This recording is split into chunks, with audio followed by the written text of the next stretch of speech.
प्रशासनिक सरकारी लापरवाही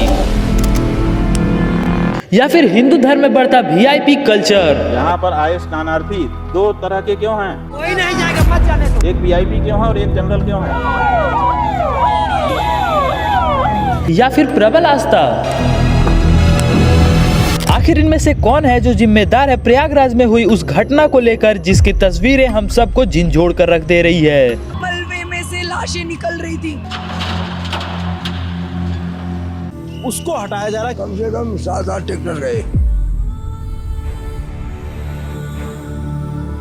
ये तस्वीरें छिपाई जाएंगी, जो ये गवाही है बताएगा इसकी कोई जिम्मेदारी लेगा कि नहीं लेगा। हमारा देश भी कितना अजीब देश है। यहाँ पर एक छोटा सा अच्छा काम क्या हो जाए तो टीवी से लेकर अखबार तक और अधिकारी से लेकर सरकार तक उन सबको पता होता है कि किसको कितना क्रेडिट दिया जाएगा। लेकिन कहीं कुछ गलत हो जाए तो उस पर जिम्मेदारी लेने की तो दूर की बात है, उस पर पर्दे डालने शुरू कर दिए जाते हैं। पूरी कोशिश होती है कि इस हादसे को दबा दिया जाए और अगर ना दबे तो उसे कम से कम बताया जाए। और यही सब कुछ महाकुंभ के भगदड़ में भी सामने आ रहा है। बेहिसाब भीड़ कैसे एक जगह पर जमा हुई ये कोई नहीं जानता।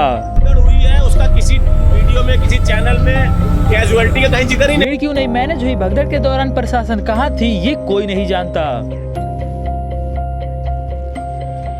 आप खुद सोचिए कि भगदड़ में लोग मर गए, सरकारी आंकड़े अपने जगह पर है, लेकिन जिन लोगों की मौत हुई है उनकी संख्या गिनवाने के लिए जब डीएम और मेला क्षेत्र के डीआईजी जब कैमरा के सामने आते हैं तो उन्होंने भी मामले को छुपाने की कोशिश की। उन्होंने बताया कि भगदड़ सिर्फ झूसी के सामने हुई थी 30 लोगों की दुखद मृत्यु। और वहाँ जो भगदड़ हुई थी वो कोई छोटी मोटी भगदड़ नहीं थी, क्योंकि उस भगदड़ में सिर्फ 12 सेकंड में ही 23 लोगों की जानें चली गई और 90 लोग घायल हो गए थे। महाकुंभ के मेला में जिन लोगों की मौत हुई है धीरेन्द्र शास्त्री बोलते हैं कि उनकी मौत नहीं, उनको मुक्ति मिल गई है। कोई 20 साल बाद जाएगा, कोई 30 साल बाद जाएगा, हमें भी जाना, तुम्हें भी जाना।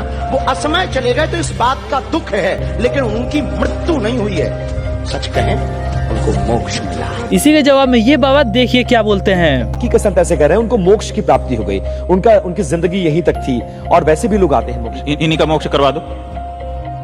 अगर वो तैयार हों तो हम अभी धक्का मार करके उनका भी मोक्ष कराने के लिए तैयार हैं। अगर वो कहते हैं कि मोक्ष हो गया, देखिए किसका मोक्ष हो गया किसका नहीं हो गया अलग बात है। इस तरह से इन्हीं सब के बीच संगम नगरी के मुसलमान भाइयों ने यह साबित कर दिया है कि धर्म भले हमारा एक ना हो लेकिन मुल्क हमारा एक ही है। दरअसल वहाँ के मुस्लिम लोग ये पूरी कोशिश कर रहे हैं कि महाकुंभ के मेले में हुए पीड़ित लोगों को ज्यादा से ज्यादा मदद किया जा सके। वहाँ के मुस्लिम लोगों ने तो अपने घरों तक को छोड़ो अपने मस्जिदों तक को खोल दिया है ताकि ये लोग आराम कर सके। ये सोचने वाली बात है कि जिस मुस्लिम लोगों को महाकुंभ के मेले में दुकान लगाने तक की इजाजत नहीं दी गई थी वही लोग अपने मस्जिदों तक को खोल दिए हैं ताकि वो लोग आकर बैठ सके, आराम कर सके। वैसे इन सब पे आपका क्या राय है हमें कमेंट्स में जरूर बताइएगा।